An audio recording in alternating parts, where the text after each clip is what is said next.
The title of this program, or the subtitle, I guess, is A User's Guide to Being Yourself. Who are you? Like, who's the you? What does that mean? I suppose it depends on who's asking the question and what they're after. Um, there's the personal you that isn't who anybody is. Mm.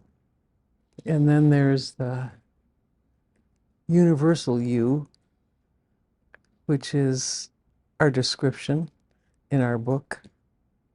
I'm going to tell them the description. Yeah. You go. We are pure, intelligent energy in human form. We create our own experience of life and can realize we're doing it. Discuss. Mm. That's a big deal. All of it is, it's like that universal energy is the source of all life. It's the source of everything in form and everything formless. And we are that.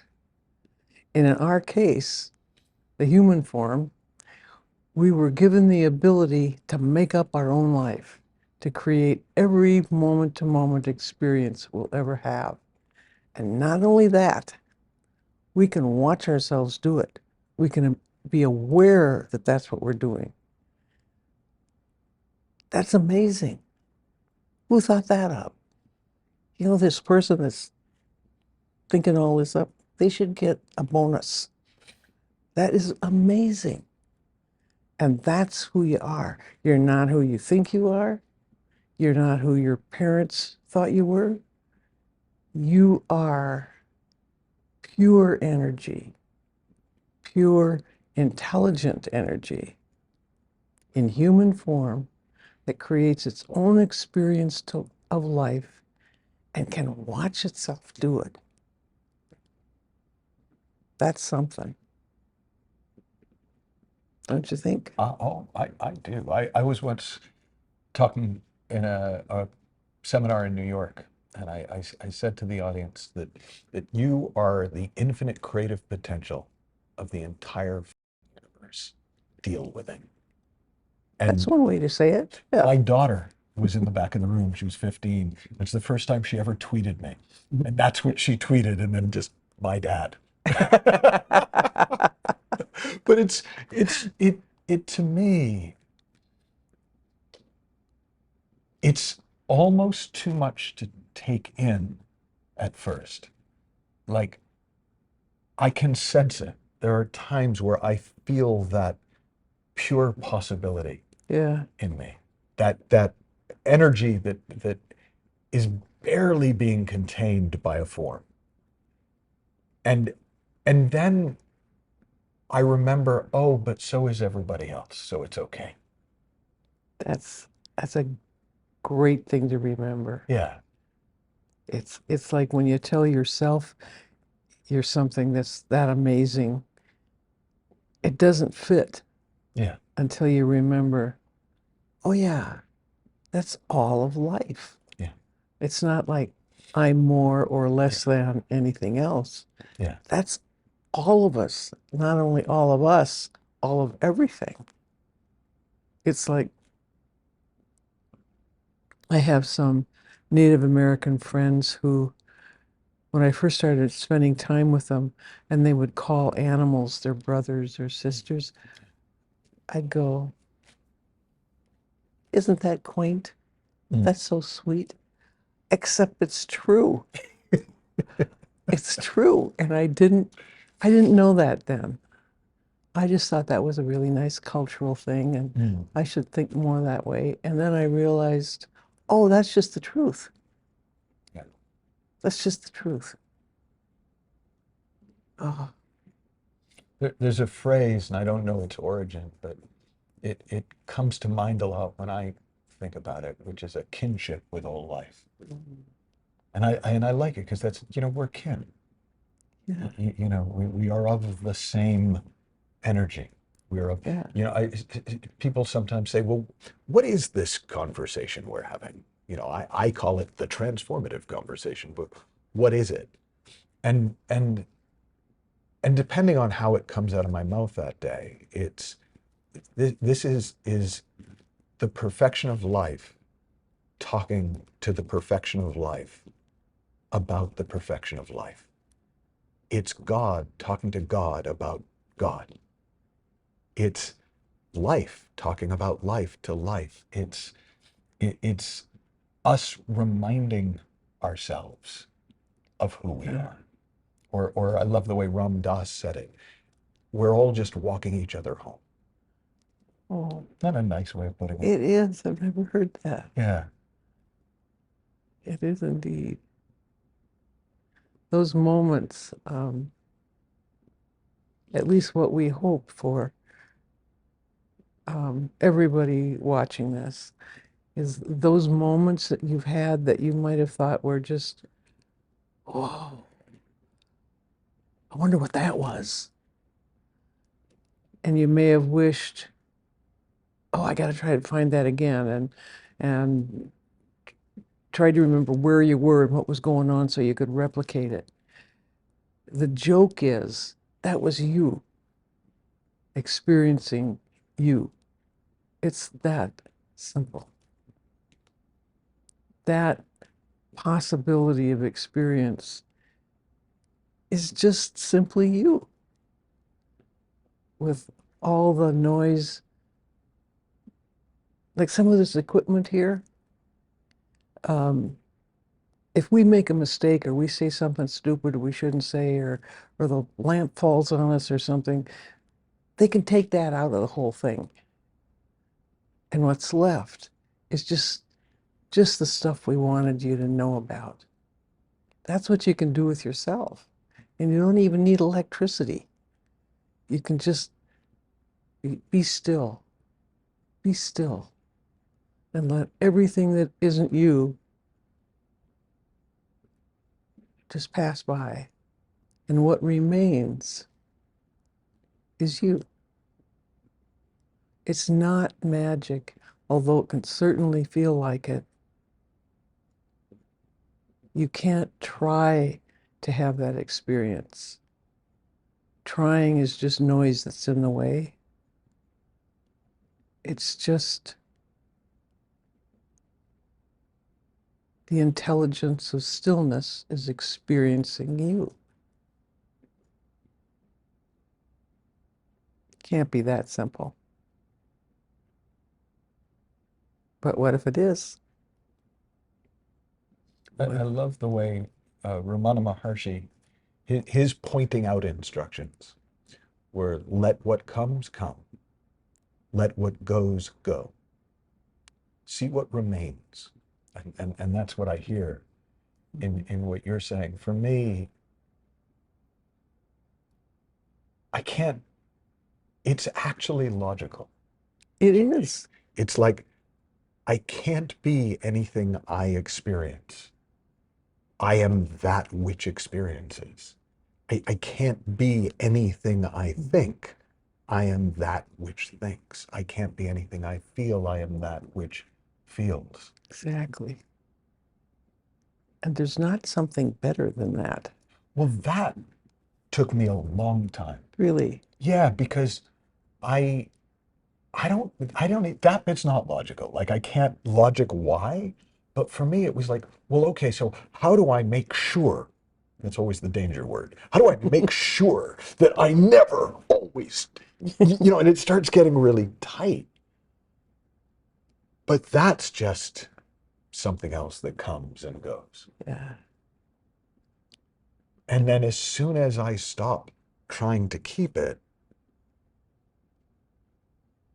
I don't know, it would be like I'm looking around and going like, how do I make sure the carpet stays? Well, I'm pretty sure the carpet's not going anywhere. Like, I'm pretty sure it's not going to just get up and leave if I stop looking, but I might not notice it for a while. I might get caught up in my head. I might get caught up in a beautiful conversation. But the second I come back to myself, I come back to myself. Mm-hmm. And knowing that means I don't have to try so hard to find it or keep it or remember it, because it's not going anywhere because it isn't an it. It is me. It is us. It is the I that is we. Do you remember that story that Sid told about when right after he had the experience where he saw the big thing, Yeah. that he came home and said to his wife, "I'm home, pet." Do you remember that? Yeah. Yeah. Yeah. Yeah. That's it. When you just let go of everything that isn't you. Welcome home. That's home. And that is portable, big time portable. I didn't used to know that. I used to make stuff up about how, well, yeah, it's easy to be me when the weather's the way I want it to be, or I look in the mirror and I look more like I want to look than something else, or something out there was perfect. Nope, it's portable. It's like the zone for athletes isn't has nothing to do with sports. There's a lot of athletes you don't want to tell that to, though. It has nothing to do with that. It's us. It's us. Just come home.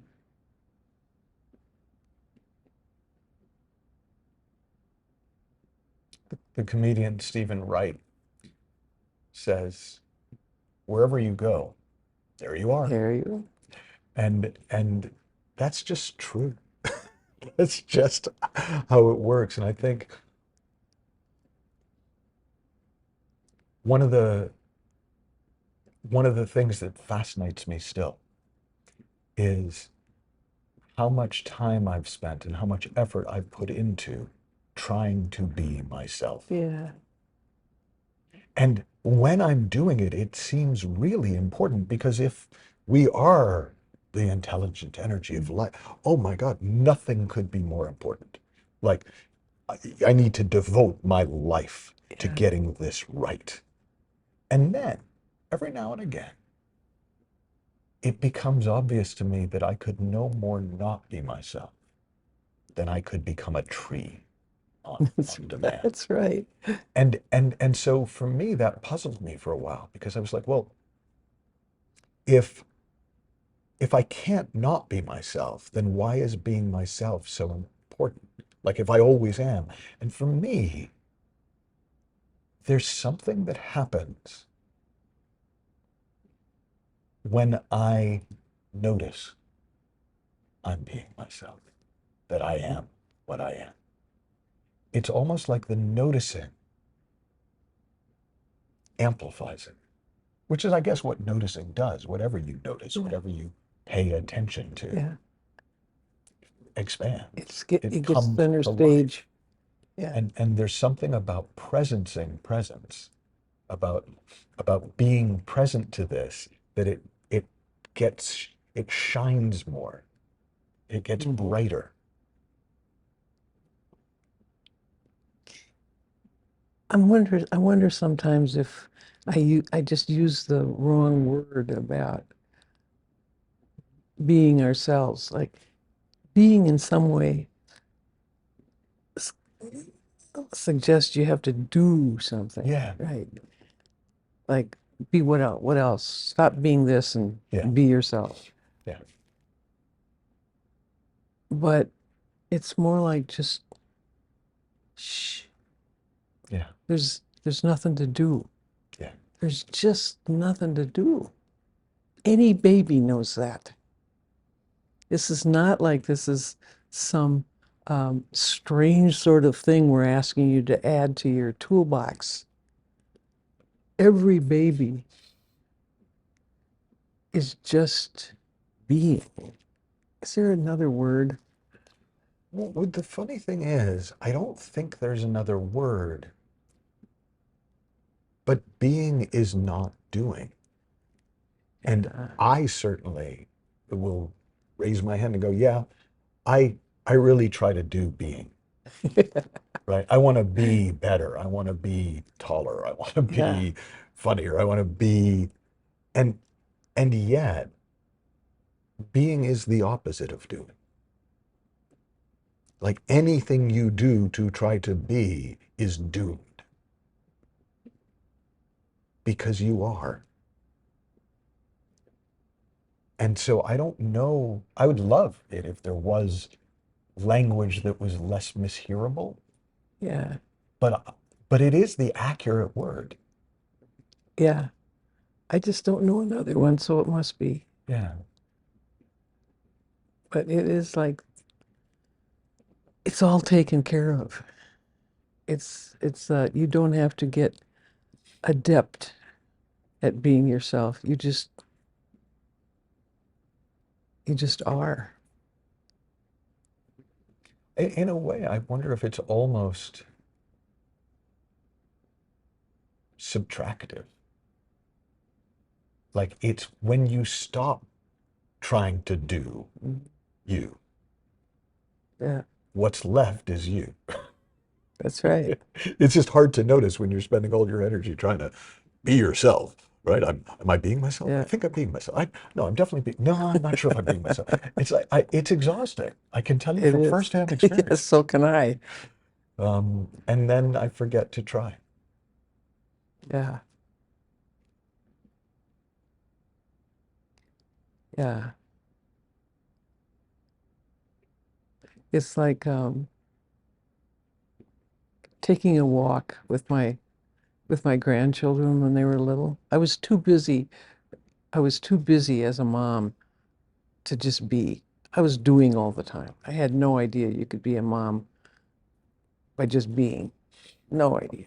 Yeah. But with my grandchildren, it was a different thing because I could just be with them. And I remember going for a walk with my tiny little grandson, who was at the time about 3, and he noticed everything Mm. on this walk. He would notice the most amazing rocks. And why they were amazing to him, I don't know, because there was a ton of other rocks, but there was always this, oh, and stop to pick up these rocks. He's put them in his pockets of his little shorts, and then he'd hold up the shorts so that his pants wouldn't fall off with all these rocks. And then he'd see tiny little bugs, and we'd have to stop and have a conversation about that, or birds, or whatever. It's like taking a walk with a little child. Mm. Ugh, it just reminds you. For me, it reminded me of how busy my head was, Yeah. that I never noticed that stuff. I never noticed it. But little kids are in it. They're just, they're not wondering about what they look like and what this and what, they're just being. And all of us are former kids. We didn't lose that capacity to just be. We just got educated away from it. We got taught that who we really are wasn't good enough. We had to become something better. Not, we weren't, people weren't trying to make us miserable. The people that we grew up around and that's not just parents, everybody. Nobody had a mission to make us less than or miserable. They were just teaching us the best they knew. And the most of what the best they knew took us away from who we really were. But that doesn't mean we lost who we really were. We just lost track of it because we were shopping at the wrong store for who we were. We can change our minds about that. We can consider the possibility that everything we've ever needed, everything we've ever wanted, everything beautiful and sound and trustworthy is built into the fabric of us. It's all taken care of. And it's all taken care of whether you believe it or not. I love that. That I don't have to believe something in order for it to be true. It's true anyway.